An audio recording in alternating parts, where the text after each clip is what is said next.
भारतीय व्यापारियों ने पाकिस्तान के समर्थन की वजह से तुर्की और अजरबैजान का व्यापार और पर्यटन बहिष्कार करने का फैसला किया। प्योर ने चार्ज पावर इंक के साथ पार्टनरशिप की है ताकि वो कनाडा और यूएस के एनर्जी स्टोरेज मार्केट्स में प्रवेश कर सके। भारत और अमेरिका के व्यापार मंत्री 17 मई से वॉशिंगटन में द्विपक्षीय व्यापार समझौते की प्रगति का आकलन करेंगे। उत्तर प्रदेश के मिर्जापुर के किसान के बेटे राज मिश्रा को इंग्लैंड के वेलिंगबरो का नया मेयर चुना गया। एफसी बार्सिलोना ने एस्पेन्योल को 2-0 से हराकर अपना 28वां ला लीगा टाइटल जीता। सिक्किम ने 50वां राज्यत्व दिवस मनाने के लिए गंगटोक में तिरंगा रैली आयोजित की।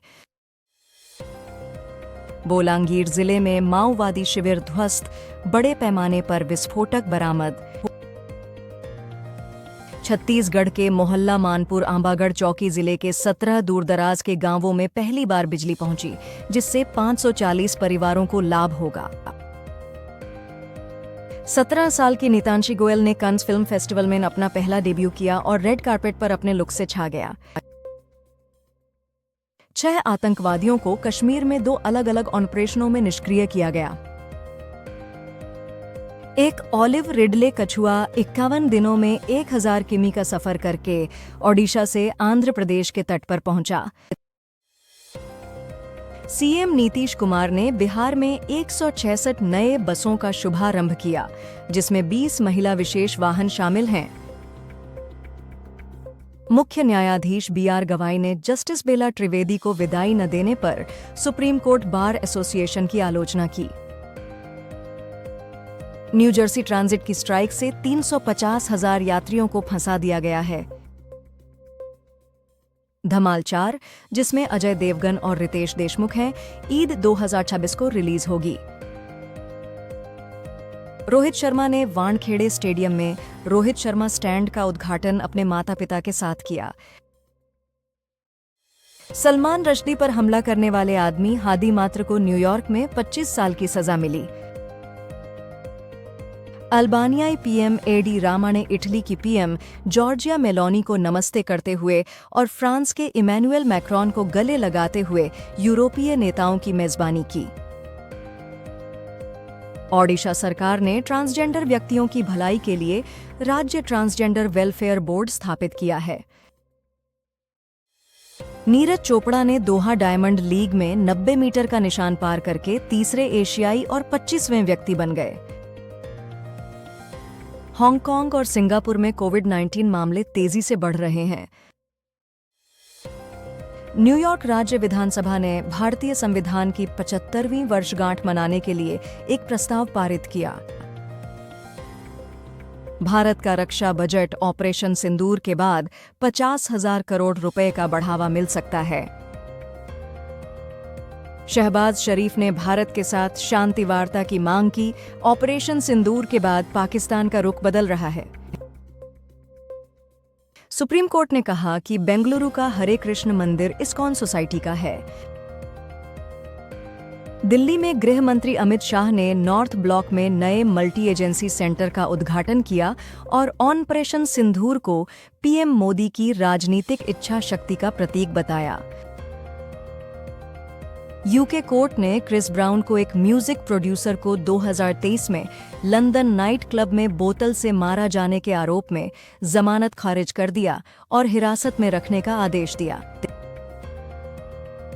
भारत की राष्ट्रपति श्रीमती द्रौपदी मुर्मू ने 16 मई 2025 को विज्ञान भवन, दिल्ली में संस्कृत विद्वान जगत गुरु रामभद्राचार्य जी को 78वां ज्ञानपीठ पुरस्कार प्रदान किया। बेंगलुरु में 16 मई को एम चिन्नास्वामी स्टेडियम में आरसीबी और केकेआर के बीच आईपीएल 2025 का मैच होगा।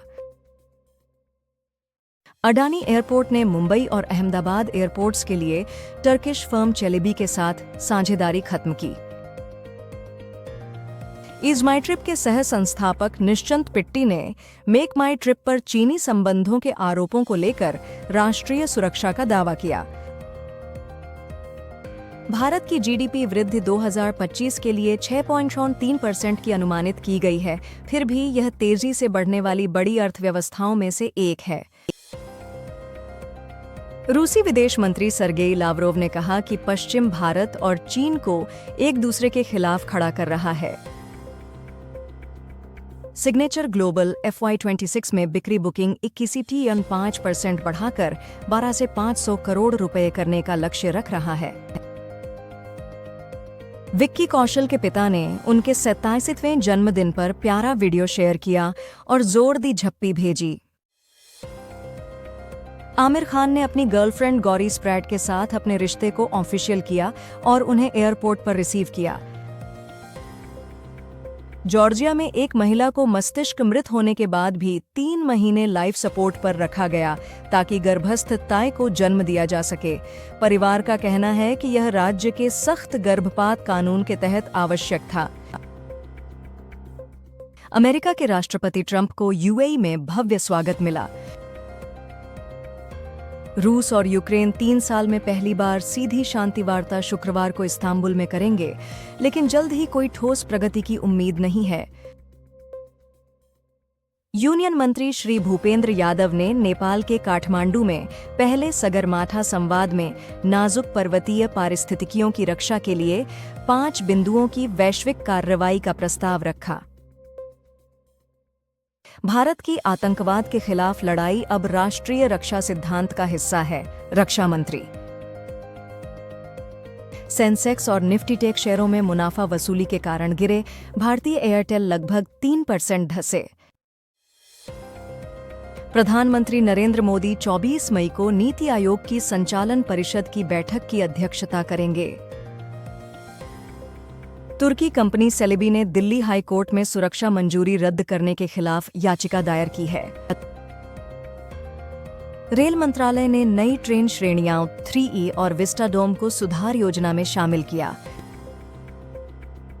बिहार सरकार ने गया शहर का नाम बदलकर गया जी रखने की मंजूरी दी। मौलाना आजाद राष्ट्रीय उर्दू यूनिवर्सिटी ने तुर्की के यूनुस एमरे इंस्टीट्यूट के साथ MOU रद्द किया। 4.5 मैग्नीट्यूड का भूकंप चाइना में सुबह 6:19 बजे आया, गहराई 10 किलोमीटर थी। मोदी सरकार पाकिस्तान के आतंकवाद को उजागर करने के लिए सांसदों के समूह भेजने की योजना बना रही है। मिस वर्ल्ड 2025 के प्रतियोगी 700 साल पुराने पीपल के पेड़ और AIG अस्पताल का दौरा करेंगे। कर्नाटका सरकार ने PM E-ड्राइव योजना के तहत इलेक्ट्रिक बसों के लिए केंद्रीय सरकार से मदद मांगी है। ट्रंप ने कहा कि वह जैसे ही सेट कर सकते हैं, पुतिन से मिलना चाहते हैं। भारतीय कोस्ट गार्ड ने मंगलुरु के पास डूबे MSV सलामत के 6 क्रू मेंबर्स को सफलतापूर्वक बचाया। नाडा इंडिया ने युवा मामले और खेल मंत्रालय के सहयोग से नई दिल्ली में वाडा के ग्लोबल एंटी डोपिंग इंटेलिजेंस और इन्वेस्टिगेशंस नेटवर्क वर्कशॉप का आयोजन किया। US राष्ट्रपति ट्रंप ने भारत पाकिस्तान के बीच संघर्ष को बड़ा सफलता बताया और चिंता जताई कि दोनों देशों के बीच गुस्सा सही नहीं है। नाया ने पंजाब में बब्बर खालसा इंटरनेशनल से जुड़े 15 स्थानों पर तलाशी ली। अमेरिकी सर्वोच्च न्यायालय ने ट्रंप प्रशासन की वेनेजुएलियन गैंग सदस्यों की निर्वासन को फिर से शुरू करने की मांग को रोक दिया।